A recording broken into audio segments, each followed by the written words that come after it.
Hello everyone, this is Brock Lesnar versus Bruce Lee, Punjabi Prison match. Please like, subscribe, share and enjoy the match.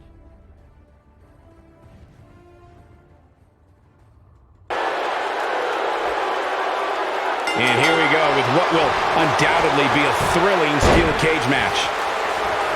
For generations. I knew it was only a matter of time. Brock Lesnar's just getting overwhelmed. I'm not sure how much he has left. Brock Lesnar's just getting overwhelmed.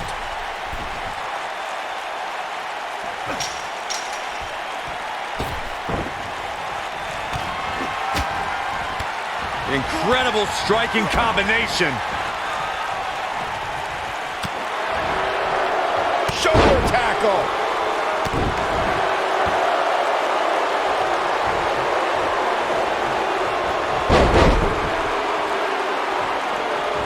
Before 2017's Extreme Rules, there were just 3 previous tag team matches where championship gold was decided inside a steel cage in the history of WWE special events. And the Hardy Boys were in 2 of those matches. At Extreme Rules, in order to win the match, both members of a team had to exit the cage and have both feet on the floor. The Hardys used their famous continuity to gain the early advantage until Cesaro and Sheamus utilized their devastating power to slow the pace of the match down. Both teams battled atop the steel cage, but in the end, Sheamus and Cesaro won the race to the arena floor to become new Raw Tag Team Champions.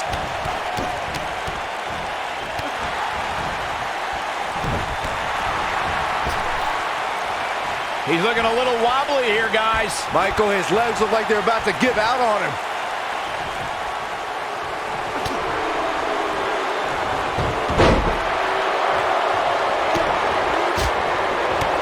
Incredible striking combination. The WWE Universe has seen the evolution of the steel cage in the enclosure known today as Hell in a Cell.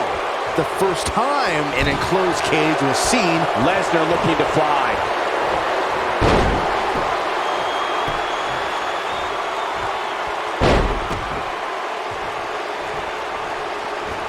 German after German by Brock. Can he finish the job?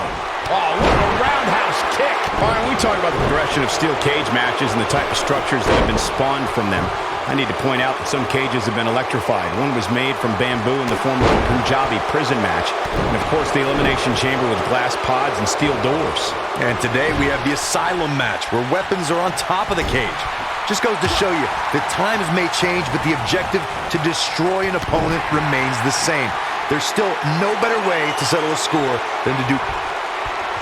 Brace for impact. Here it comes. The Beast incarnate with it. Close quarters. Oh my God, inverted Frankensteiner.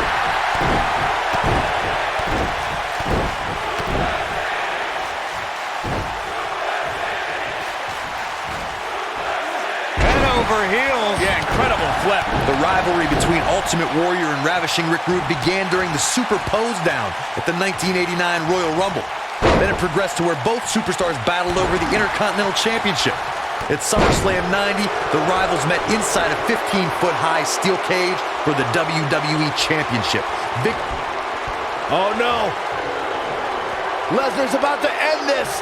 With an F5! Bang! That could be it. There's the cover. Can he do it? Corey, the WWE Championship match between the Ultimate Warrior and Ravishing Rick Rude was the second half of the double main event at 1990 SummerSlam. The rivalry between the Warrior and the Ravishing One was so heated that no one knew what to expect. Brace for impact. Here it comes. The F5. Oh, my. Got every ounce of that. He's looking for the win.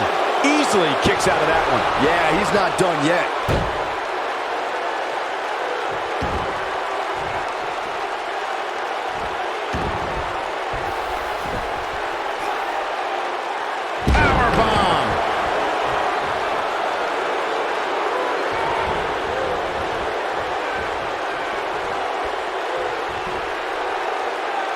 The steel cage is a massive enclosure that stands 15 feet in height. For almost 35 years, a select group of high flyers have taken their aerial assaults to greater heights. And when I say that, I mean superstars climb to the top of the steel cage, the real high rent district, and dive off onto their opponent. And that all started with one man in October of 1983, Jimmy Superfly Snuka. To your point earlier, Byron, we've definitely seen some unbelievable attacks be launched from the top of the steel cage. And you mentioned the most iconic, the steel cage match for the Intercontinental Championship that saw Jimmy Superfly Snuka clash against bitter rival, the magnificent Morocco. There's no denying that Superfly set the bar. You look over the years to people like Jeff and Matt Hardy, Eddie Guerrero, Kurt Angle, and Chris Jericho. They continued to push the envelope and executed unbelievable attacks from the top of the cage. And watch Rikishi take flight off the top of the steel cage.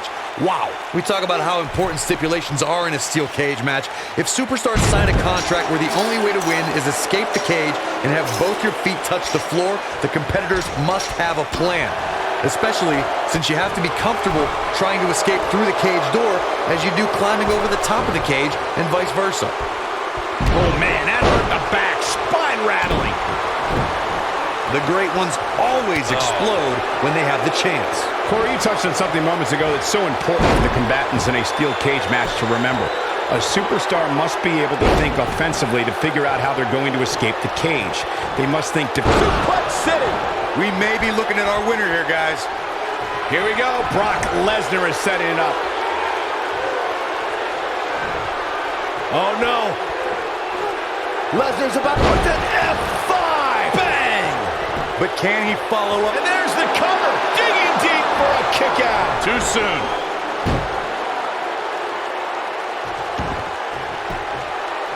He's got the shoulders down, and only a 1 count. Not yet.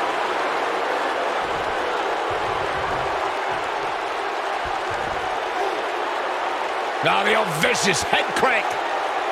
Look at the torque.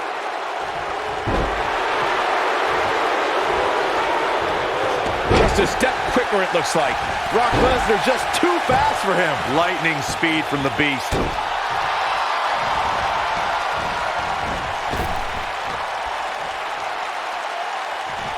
Close quarters.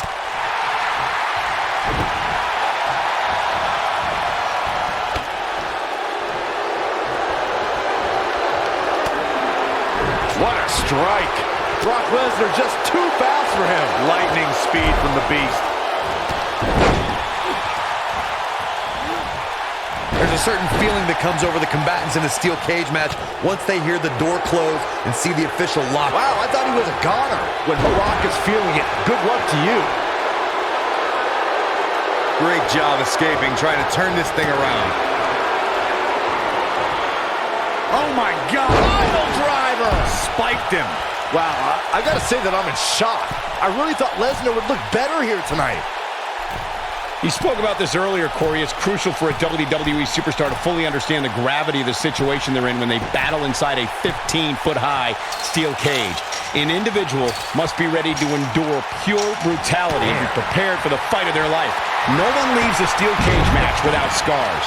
Corey, you said something of value for once, and that anything is legal inside the steel cage. To that point, the back of the neck. Game, set, match. This one is over. Brock Lesnar is in a real bad spot here. The best way to describe combatants clashing inside a steel cage is its battle of attrition. Sometimes a superstar is left with no choice but to fight fire with fire and do whatever they need to do in order to win the match. And sometimes it comes down to a superstar doing whatever they need to do in order to survive. Byron, you touched on this earlier, but it's so important for a superstar to accept that there's nowhere to run and nowhere to hide in a steel cage match. That the conflict will be resolved within the 15-foot-high steel walls that surround the ring. And that losing a cage match can mean much more than a mark in the loss column. For some, it has meant the end of their career. It's difficult to describe the damage that can be done to a superstar who competes in a steel cage match. We see the physical harm, but we don't see the psychological effects from being inside the cage. Make no mistake about it, Michael. The steel cage truly represents survival of the fittest. According to him, he might have it. No, he reverses it. Oh my God, there it is. That is a game changer. That should do it.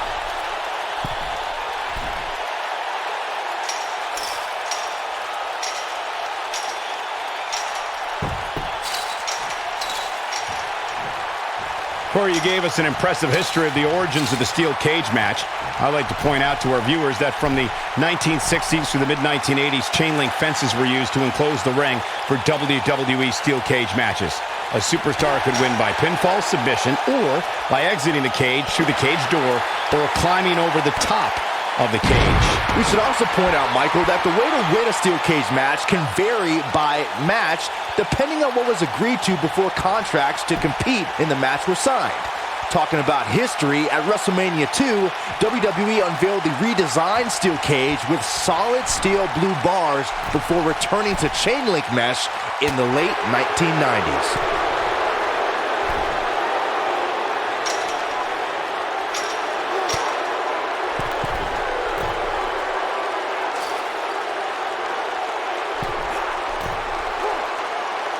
No, there's the reversal.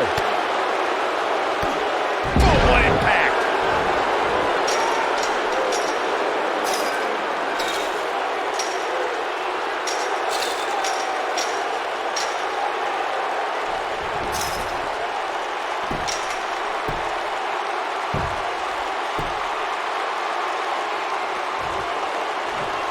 We talk about how important stipulations are in a steel cage match.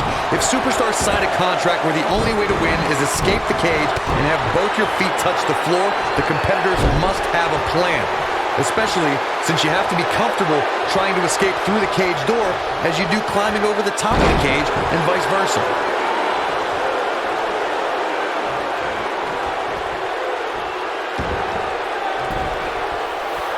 Corey, you touched on something moments ago that's so important for the combatants in a steel cage match to remember. A superstar must be able to think offensively to figure out how they're going to escape the cage. They must think defensively at the same time so they can prevent their opponent from getting out of the cage first and winning the match. While a superstar must become comfortable with escaping the cage by both exiting the cage door and by climbing over the top of the cage, they must also be aware of their attributes and what's best for them. Let's just say if you're a giant like The Big Show, The Undertaker, Kane, or even Braun Strowman, it's preferred to exit through the cage door. Oh, what impact! Brock's down. Brock Lesnar's down and appears to be in bad shape here. Harsh impact. Oh boy, he is rolling.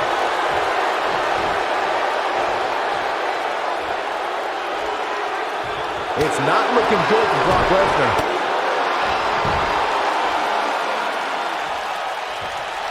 Going for it all here. You gotta believe this one's over. Wow, I gotta say that I'm in shock. I really thought Lesnar would look better here tonight. Oh boy, he is rolling.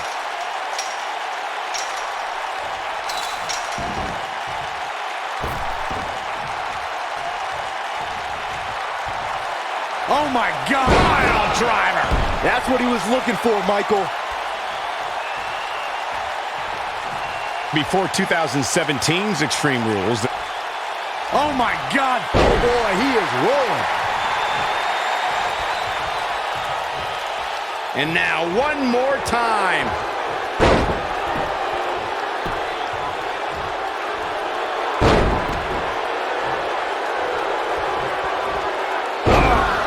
Lesnar back in firm control of this match. Uh-oh, he's in trouble here.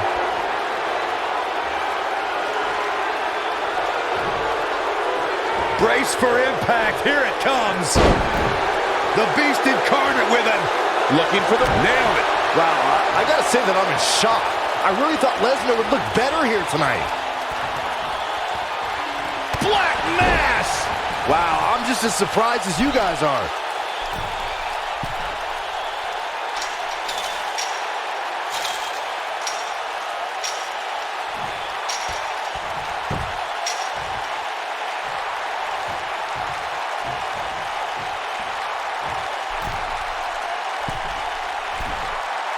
The rivalry between Ultimate Warrior and Ravishing Rick Rude began during the Super Pose Down at the 1989 Royal Rumble. Then it progressed to where both superstars battled over the Intercontinental Championship. At SummerSlam 90, the rivals met inside a 15-foot-high steel cage for the WWE Championship. Victory could be achieved by pinfall or escape from the cage.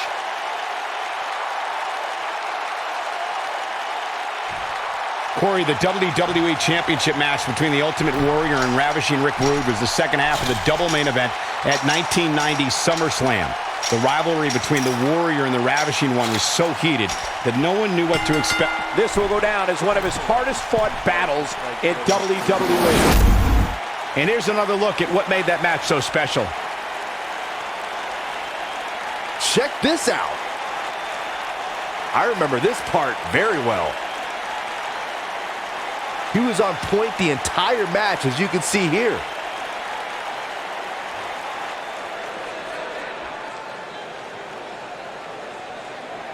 It may not appear that way, but that beaten and battered competitor standing tall inside that cage right now is your winner. I could watch them go at it each and every